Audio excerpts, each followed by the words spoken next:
bahwa mereka yang masih ditagih sampai detik ini, walaupun mereka sudah melunaskan dan melakukan pembayaran,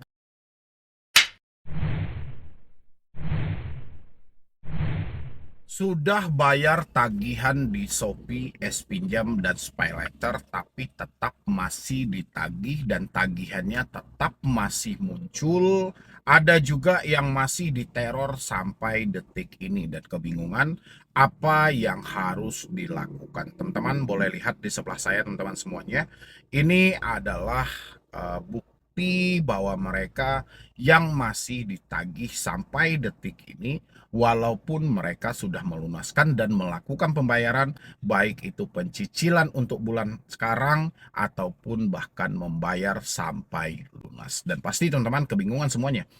Apa yang harus dilakukan di tengah situasi seperti ini? Ditoleh kanan kiri muka belakang, duit udah nggak ada gitu loh. Ini masih diteror juga, jadi duit yang saya bayarkan kemarin itu perginya kemana? Nah ini teman-teman, lihat ya. Saya pun merasa begitu bang. Sudah dibayar tagihan, dibilang saya penipu. Sempat saya debat dan WA, dia mau bawa polisi. Saya bilang, saya tidak takut, saya chatting lagi, tidak dibalas. Permasalahannya, uang mengendap di Shopee hasil saldo dana saya belum keluar. Padahal uang itu untuk bayar cicilan SpayLater seharusnya. Barang sudah diterima pembeli, langsung dimasukkan ke saldo penghasilan, saldo dana. Ini malah mengendap dan ditahan 2 hari. Ini masalahnya dari Shopee juga ya, karena dia mungkin affiliate-nya mungkin. Habis itu lagi teman-teman, dari komentar yang berbeda juga menyampaikan. Assalamualaikum Bang Medi, tolong solusinya dong Bang. Ini saya sudah melakukan pelunasan semua di bulan Juli kemarin. Tapi bulan sekarang tiba-tiba muncul kembali penagihan SpayLater. Padahal 3 bulan ke belakang, Oktober, September, Agustus, nggak ada penagihan. Baru bulan sekarang mulai ada penagihan. Kasih saran harus gimana, lelah bang. Oke. Habis itu muncul lagi pernyataan juga. Maaf Pak, minta solusinya. Saya punya pinjaman di ShopeePay. Tanggal 5 batas waktu bayarnya. Lalu tanggal 6 ada gangguan dari Shopee sampai nggak bisa dibuka. Tanggal 7 normal lagi, akhirnya langsung bayar pakai ShopeePay dan berhasil. Kemarin saya malah dapat tagihan belum dibayar. Pas saya cek ternyata iya belum dibayar. Padahal waktu itu jelas banget berhasil. Ampe malah sekarang keblokir Shopee nggak bisa dibelanjakan. Mohon solusinya. Habis itu dari komentar yang berbeda juga ya menyampaikan. Bang, saya sudah bayar totalan sekitar 785.000. Ini totalan semuanya, tapi kok tagihannya masih muncul buat bulan depan dan seterusnya. Padahal kan sudah dibayar semua dari bulan pertama minjam. Dan terakhir kemarin saya lunasin semuanya 8 bulan. Sudah 4 bulan dibayar cicilan dan yang 5, 6, 7, 8 belum dibayar semua, tapi cicilan sebelumnya sudah masuk. Nah, ini kan membingungkan ya hal-hal seperti ini gitu loh. Kita sudah berupaya, tapi malah kita mendapatkan penekanan ya. Ini ada lagi menyampaikan, Bang saya minta tolong ini gimana ya, saya sudah melunasi Shopee S-Pinjam. Saya tapi kenapa masih diteror setiap hari, bahkan saya diancam 3 hari lagi kalau nggak dilunasi akan didatangi. Kolektor ini HRD bagaimana tolong padahal saya sudah lunasi. Nah, ini problem kan. Jadi Shopee ini saya perhatikan ya. Mulai dari orang yang memanfaatkan aplikasi ini seperti yang viral juga dari SOT Solusi Hutang MB, itu adalah modus dari si penipu yang mengatasnamakan Shopee dengan adanya orang yang mengakses dari berbeda perangkat sampai dengan hal-hal seperti ini. Mereka sudah melakukan pembayaran, tapi mereka terus-terusan ditagih. Hal yang harus dilakukan yang paling pertama, teman-teman semuanya, yang paling pertama. Bukti pembayaran terakhir Anda itu masih Anda simpan nggak? Baik itu Anda membayar secara virtual account, ataupun Anda mentransfer dengan bank lain, atau menggunakan Briling terserah, atau link manapun yang Anda gunakan. Buktinya harus ada. Oke. Yang kedua adalah, kalau Anda mendapatkan ancaman dan penagihan berulang yang dilakukan oleh debt collector, bukti rekaman suara debt collector itu Anda harus simpan juga. Ya, karena ini adalah dokumentasi bagi diri Anda. Habis itu Anda laporkan semua kejadian ini kepada otoritas jasa keuangan dan pihak Shopee-nya. Karena Shopee ini terlalu banyak yang dia urus.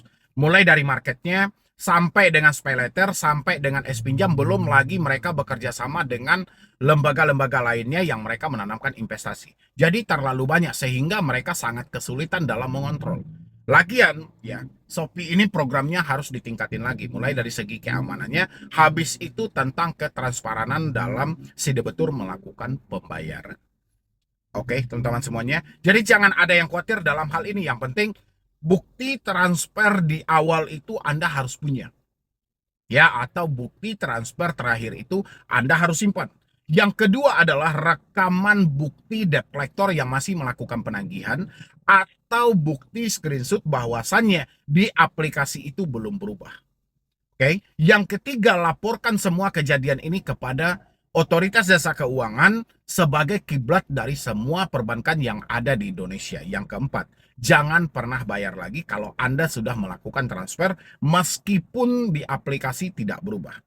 Ya, kalau mereka neko-neko dengan mereka menaikkan dendanya atau mereka malah mengintimidasi dan segala macam, simpan buktinya gitu loh. Karena udah terlalu banyak ini kesalahan-kesalahan yang dilakukan oleh Shopee dari S-Pinjam dan SPayLater. Begitu juga dari Otoritas Jasa Keuangan. Ini kalau dibiarkan terus-terus seperti ini, akan banyak lagi masyarakat yang dirugikan. Saya pengen Otoritas Jasa Keuangan memanggil itu pihak Shopee, baik SPayLaternya maupun di S-Pinjamnya. Kalau memang sistem mereka sejelek ini dan seburuk ini, saya rasa sudah saatnya untuk diberhentikan dulu mereka beraktivitas ada di Indonesia daripada memakan banyak korban lagi di Indonesia ini gitu loh. Mereka sudah berupaya beretikat baik, bertanggung jawab dengan keadaan yang ada. Tapi kalau sistemnya seperti ini, yang terjadi apa gitu loh? Yang terjadi masyarakat akan malas nantinya. Ya, jadi akan menimbulkan apa? Menimbulkan niat-niat jahat yang tidak baik. Oke, dan habis itu jangan dijebak mereka dengan iming-imingan. Limit yang tidak bisa digunakan, mereka sudah melakukan pembayaran, habis itu limitnya ditahan. Ini secara tidak langsung Shopee membuka peluang mereka-mereka ini untuk menggunakan aplikasi lain. Ya, yang pada akhirnya mereka akan didorong untuk menggunakan pinjol-pinjol yang tidak jelas, pinjol ilegal gitu loh. Jadi transparan aja, jangan hanya gimmick. Selesaikan tagihanmu, nanti limitmu masih bisa digunakan, atau limitmu dinaikkan, limitmu ditambahkan. Dan begitu juga buat teman-teman semuanya. Jangan pernah membayar hutang itu dengan harapan limitmu akan naik, limitmu akan bertambah. Ya, kalau bisa Anda lunasin hutang, ke depannya jangan berhutang lagi. Seperti itu teman-teman semuanya.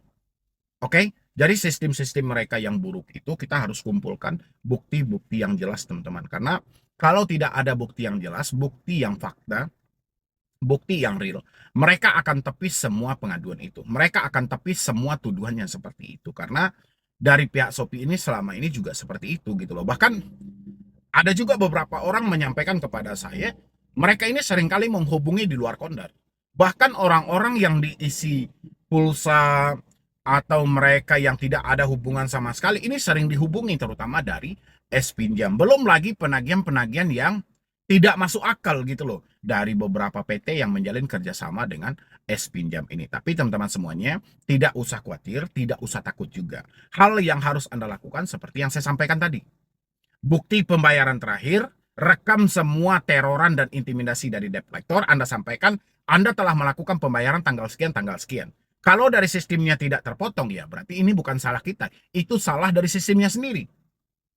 Ya, teman-teman semuanya, mungkin dari saya cuma itu aja. Terima kasih banyak Anda sudah hadir di sini untuk mensupport. Tidak ada yang perlu kita khawatirkan, tidak ada yang perlu kita cemaskan juga. Kalau memang sistemnya sebodoh itu, ya biarkan aja, yang rugi diri mereka. Yang penting kita sudah melakukan pembayaran sesuai kesepakatan di awal, sesuai dengan perjanjian. Soal mereka tadi tidak terpotong atau sistem layanan mereka yang buruk, terkadang kita mau membayar ada gangguan, itu kesalahan mereka.